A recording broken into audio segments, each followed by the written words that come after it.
ಇಲ್ಲಿ ಯಾರು ಮುಖ್ಯರಲ್ಲ,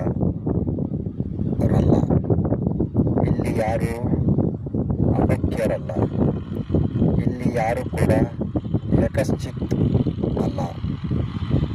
ಇದನ್ನು ಯಾರು ಹೇಳಿದ್ರು ಅಂತ ಗೊತ್ತಾ?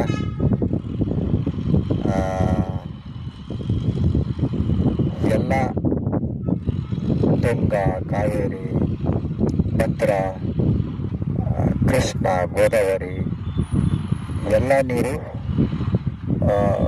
ಪವಿತ್ರವಾದ ನೀರೇ. ಎಲ್ಲ ನೀರನ್ನು ಗಂಗಾ ಜಲ ಅಂತಲೇ ಕರೀತಾರೆ ಕೆಲವರು. ಅವರವ್ರಿಗೆ ಬಿಟ್ಟಿದ್ದು.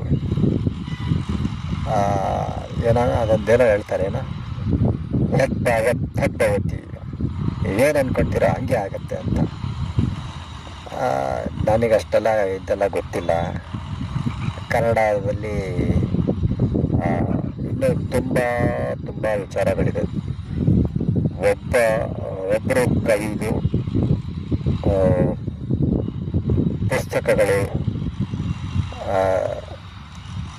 ಬೇರೆ ಕವನಗಳನ್ನೆಲ್ಲ ಒಬ್ಬರು ಕವಿದನ್ನು ಓದೋದಷ್ಟೇ ಅಲ್ಲ, ಅರ್ಥ ಮಾಡಿಕೊಂಡು ಅಳವಡಿಸ್ಕೊಂಡ್ರೆ